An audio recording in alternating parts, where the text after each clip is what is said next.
准备出发。Hello， 大家好！答应大家5万赞就拍的神秘餐厅来喽！上海人均最贵的中餐，一味难求。我今天一个人花了2660块，要个6万赞，谢谢。我们做了一个酸菜鱼，但是我们的鱼是从日本来的，是九桂鱼，然后熟成1个星期。我们用的那些酸菜去做一个酱汁，是有一点花椒油，所以会带一点点辣的味道。酸菜鱼，这道菜很漂亮。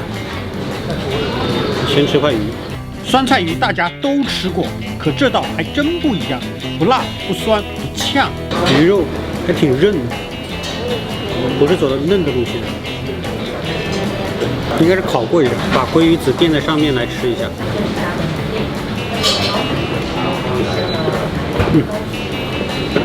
鲑鱼籽爆开的感觉还蛮好，但这道菜不酸啊，虽然叫酸菜鱼，比较浓的海鲜的味道。这里面这个小藕好吃。接下来这一道呢，也是我们上海一道非常有名的本土的料理，叫做这个狮子头。猪肉呢，我们选的是来自伊比利亚的这个猪脸夹肉，这样它肉质会更加有弹性。狮子头中间呢有加上这个流心的蟹膏，然后在这片白菜酒淋之下呢，还藏有一块来自日本的北海道的海胆。味道咸鲜，肉质上佳，海胆的清甜在口腔中散发。这是一道孤独的小狮子头。狮子头有油炸的香气，还有很浓郁的黄酒的味道，咸度非常够。龙井虾仁，虾仁用的是甜虾，茶叶被打成了粉末。最精彩的是中间这颗溏心蛋，把鱼子酱、虾仁、溏心蛋混合在一起。Oh my god！ 这个创意值得夸，色香味俱全。龙井虾仁有点甜，溏心蛋非常香，虾仁的熟度刚刚好，周围食材的温度和酱汁的温度让这个虾呢稍微有一点点的熟，表皮有点熟，里面很嫩很鲜，各种食材一起一口。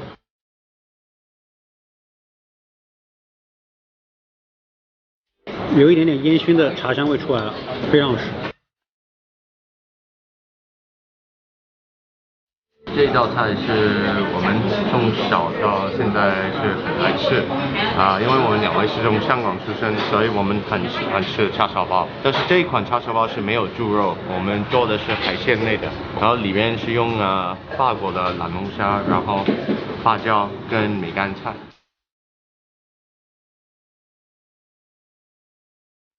很香甜，里面很滑，应该没放糖吧。这道正在撒上金贵白松露的料理，你们猜猜看叫什么名字？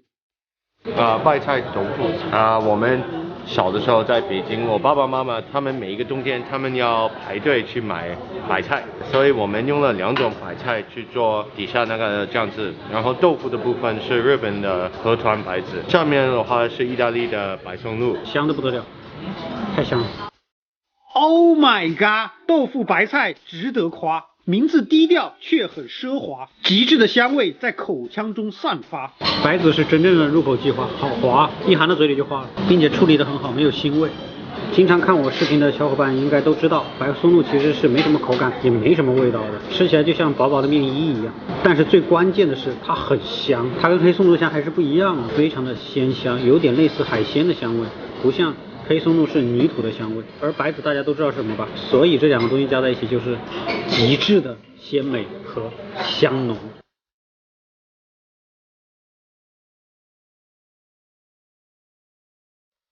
今天给你准备的前面这道菜是我们的青椒炒腊肉，腊肉的部分就是用了 M9 加和牛代替，然后旁边绿色的酱汁是用湖南的螺丝椒去制作。湖南风味，有没有湖南的小伙伴？你们的青椒炒腊肉我很爱吃，但是我今天要试一下这家的新式青椒炒腊肉。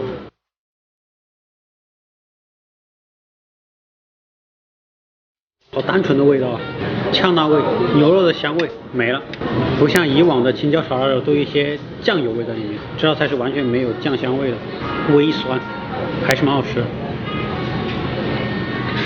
这道菜我们去了新疆，然后我们用了他们的元素去发展这一道菜。本来那个概念是新疆烤羊肉，但是我们用的是新西兰的鹿肉，你应该可以闻得出来那些香料，特别是那个孜然、巴旦木的碎。这个羊肉烤得真的很漂亮，像奶酪一样，粉粉的粉色奶酪，浓浓的孜然香味。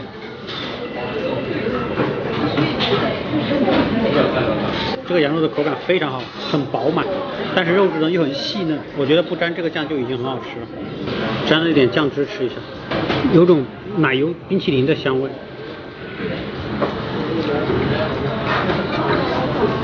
这道菜很奇妙，奇妙的点在于不沾酱汁的时候，吃起来这个羊肉是有一种调过味的鲜嫩的感觉，沾了酱之后，反而那种羊肉原始的野味出来了，很野性的那种。所以在我们的行业里面有一个比较开玩笑的故事，你吃完高端餐厅是永远吃不饱，所以你会吃麦当劳或者火锅，但是我们用的是欧洲的披筋一头包，然后有烟熏锅。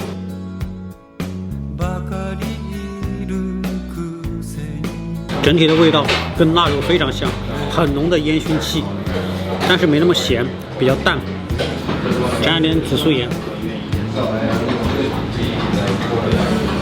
哇，这烟熏味太浓了，整个口腔都是烟熏味。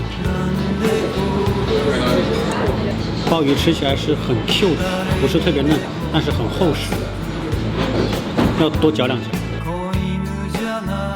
这是我们今天的主食，我们做了一个福建的稀饭的概念，所以我们熬了自己的蛤蜊汤，然后用了意大利的9年陈的 Azzurello， 上面有日本来的侧贝跟意大利的黑松露。如果不够吃的话，米饭我们可以多来一点。这碗稀饭黑松露的味道很浓，浓的有点尴尬。我第一次吃稀饭吃到粒粒分明的米饭。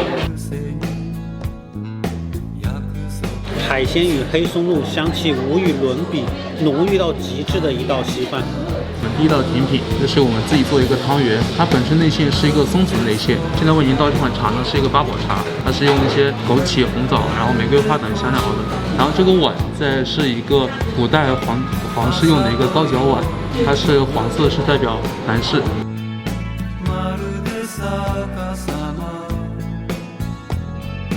纯粹的松子香气，我好甜啊！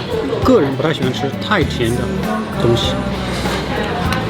最后的冰淇淋很棒，口感丰富，清爽解腻。只是结尾的点心让我有点压力，造型好看，但有些甜腻。那我们今天的视频就到这里喽，6万赞，谢谢大家，我们下期见，拜拜。